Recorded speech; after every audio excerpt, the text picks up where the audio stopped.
বন্ধুরা, আজকের ভিডিওতে সুইং ট্রেডিং এর জন্য দুটো কোম্পানি বাছাই করে এনেছি। যেই কোম্পানি দুটোতে শর্ট টার্ম টাইম পিরিয়ডে অবশ্যই 20 থেকে 40% কাছাকাছি প্রাইস অ্যাপ্রিসিয়েশন এক্সপেক্ট করা যায়।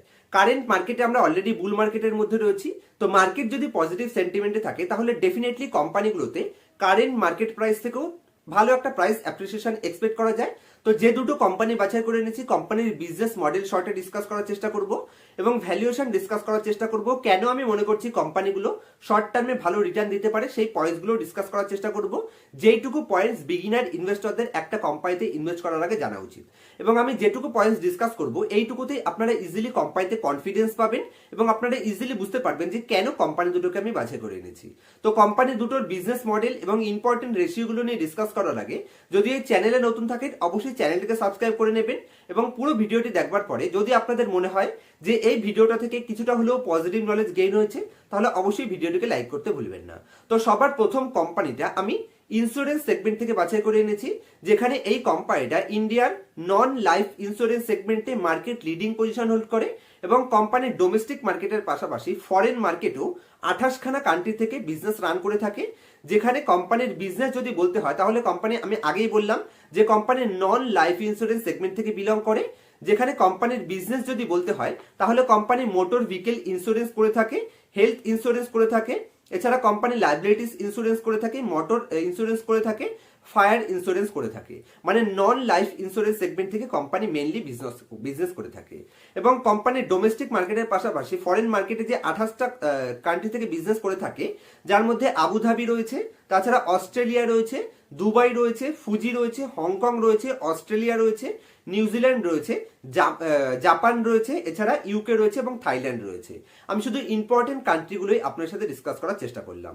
এবং কোম্পানি যদি ইনভেস্টমেন্টের কথা বলতে হয়, মানে কোম্পানি যতটা রেভিনিউ জেনারেট করে, কোম্পানির টোটাল বেশ কিছু ইনভেস্টমেন্টও করা আছে। সেফ ইনভেস্টমেন্ট করেও কোম্পানি কিছুটা রিটার্ন জেনারেট করে থাকে, যেখানে কোম্পানির সিকিউরিটি মানে গভর্নমেন্ট সিকিউরিটি, এছাড়া গভর্নমেন্ট বন্ডে 43% ইনভেস্টমেন্ট করে রেখেছে। এছাড়া ইকুইটি মার্কেটে 35% ইনভেস্টমেন্ট করা আছে।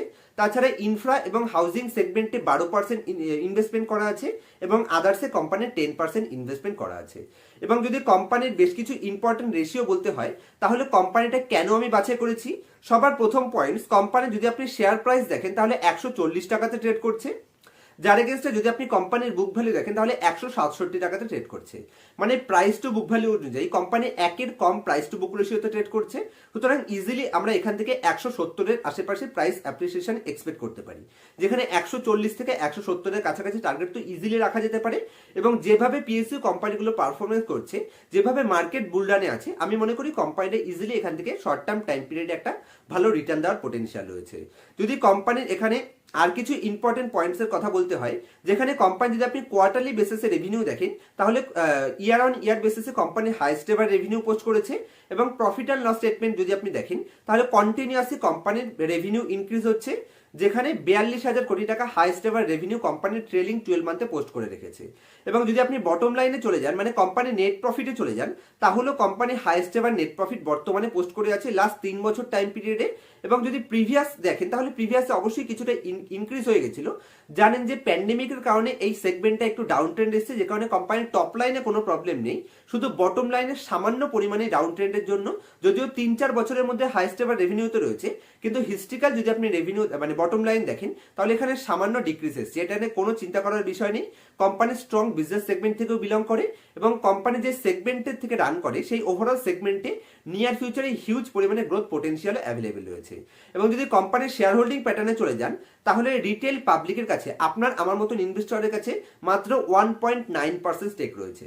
সুতরাং যদি একটু হাই ডিমান্ড সেগমেন্টে আসে তাহলে ডেফিনেটলি এখান থেকে শেয়ার প্রাইস রকেটের মতন উপর দিকে যাওয়ার পোটেনশিয়াল রয়েছে। আমি আর বেশি ডিটেলে যাচ্ছি না, কারণ আরো একটা কোম্পানি নিয়েও ডিসকাস করতে হবে।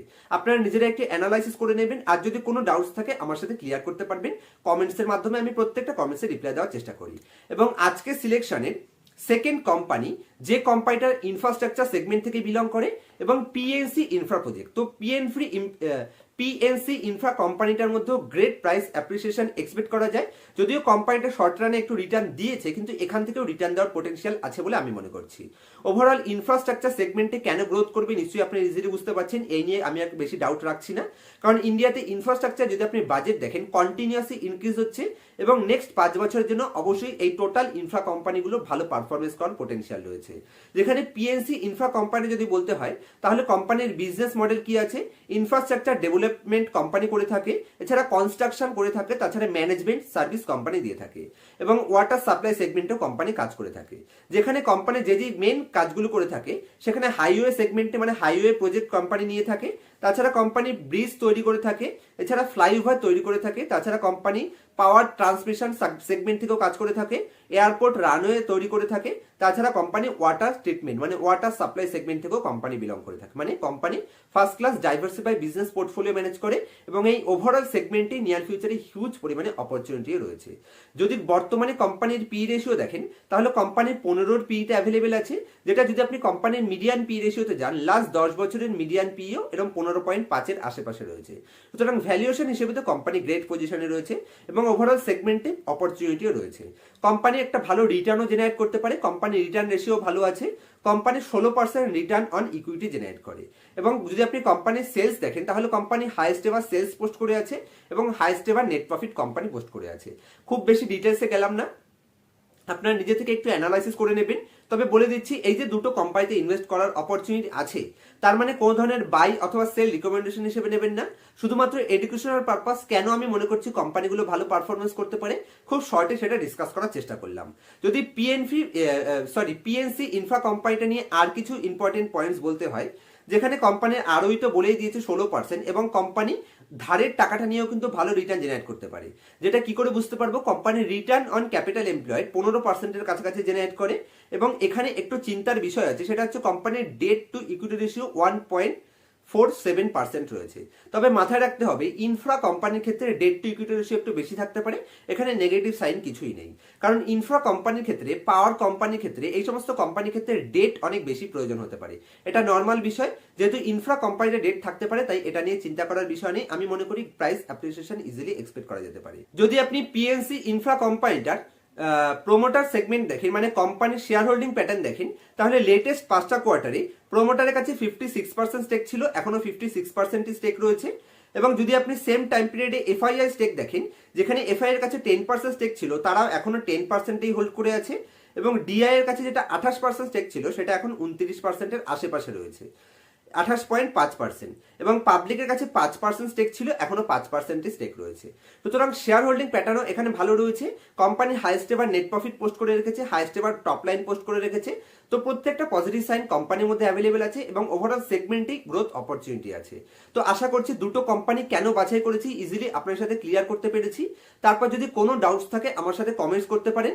আমার শরীরটা একটু খারাপ আছে, খুব সর্দি লেগেছে, আপনারা আমার ভয়েস শুনে বুঝতে পারছেন, যেখানে খুব বেশি ইনডেপথে আমি যাচ্ছি না, এইটুকুই আজকে এখানে রাখার চেষ্টা করেছি। দেখা হবে নেক্সট ভিডিওতে কোনো ইনফরমেটিভ টপিকের সাথে, ততক্ষণ পর্যন্ত হ্যাপি ইনভেস্টিং, হ্যাপি ট্রেডিং।